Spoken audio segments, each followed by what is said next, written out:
Assalamualaikum warahmatullahi wabarakatuh. Perkenalkan, nama saya Tiara Putri Pramaswari dengan NIM 860474182, mahasiswa program studi PGSD Universitas Terbuka Palembang. Di presentasi kali ini saya akan menjelaskan hubungan antara filsafat ilmu dan pendidikan. Mulai dari peran filsafat ilmu dalam memperkuat pendidikan, bagaimana pendidikan turut mengembangkan filsafat ilmu, hingga contoh penerapannya dalam dunia pendidikan. Yang pertama, filsafat ilmu mengawasi dan memperkuat ilmu pendidikan. Filsafat ilmu mempunyai peran penting dalam mengawasi dan memperkuat ilmu pendidikan agar tetap ilmiah, logis, dan juga bernilai. Dalam filsafat ilmu terdapat 3 kajian utama. Yang pertama, ontologi. Ontologi membahas tentang hakikat atau objek yang dipelajari. Yang kedua, epistemologi. Epistemologi membahas tentang apa yang dipelajari. Yang ketiga, aksiologi. Aksiologi membahas tentang nilai dan manfaat ilmu. Yang kedua, pendidikan turut memperkuat perkembangan filsafat ilmu. Hubungan filsafat ilmu dan pendidikan bersifat timbal balik.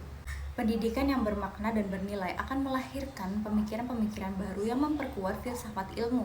Melalui pendidikan, manusia belajar berpikir kritis, melakukan penelitian, mengevaluasi pengetahuan, dan mencari solusi terhadap berbagai persoalan kehidupan. Artinya, pendidikan bukan hanya pengguna filsafat ilmu, tetapi juga menjadi sarana perkembangan filsafat ilmu. 3. Filsafat ilmu sebagai pisau analisis dalam pendidikan. Filsafat ilmu disebut sebagai pisau analisis karena mampu membedah berbagai persoalan pendidikan secara mendalam. Yang pertama, melalui pendekatan ontologi, filsafat ilmu mampu menganalisis hakikat masalah pendidikan. Misalnya, apa tujuan belajar, siapa peserta didik, dan bagaimana hakikat manusia dalam pendidikan. Berikutnya, epistemologi. Epistemologi mengkaji bagaimana memperoleh ilmu pendidikan, seperti metode pengajaran, strategi pengajaran, dan validitas sumber belajar. Lalu aksiologi, filsafat ilmu menilai manfaat dan dampak ilmu pendidikan terhadap kehidupan sosial, budaya, dan moral masyarakat. Nah, itu filsafat ilmu membantu pendidikan mengambil keputusan yang bijak, rasional, dan bertanggung jawab. Keempat, contoh penerapan filsafat ilmu dalam pendidikan. Contoh yang pertama, kebijakan pendidikan. Misalnya, penerapan kurikulum merdeka yang menekankan pembelajaran berpusat pada peserta didik dan pembentukan karakter. Yang kedua, proses pembelajaran. Guru tidak hanya menyampaikan materi, tetapi juga melatih siswa berpikir secara kritis, kreatif, dan juga mampu memecahkan masalah. Yang ketiga, penggunaan metode ilmiah.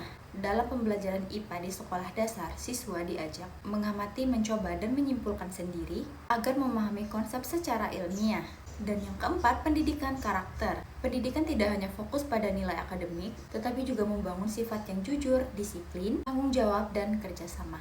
Hal tersebut menunjukkan bahwa filsafat ilmu benar-benar diterapkan dalam praktik pendidikan sehari-hari. Jadi dapat kita simpulkan bahwa filsafat ilmu dan pendidikan memiliki hubungan yang sangat erat dan saling mempengaruhi. Filsafat ilmu memberikan dasar berpikir secara ilmiah, kritis, dan bernilai bagi pendidikan. Sebaliknya, pendidikan mampu memperkembangkan filsafat ilmu melalui proses belajar, penelitian, dan pemikiran manusia. Dengan memahami filsafat ilmu, seorang pendidik dapat menciptakan pendidikan yang lebih bermakna dan sesuai dengan perkembangan zaman. Sekian presentasi dari saya, terima kasih untuk perhatiannya. Wassalamualaikum warahmatullahi wabarakatuh.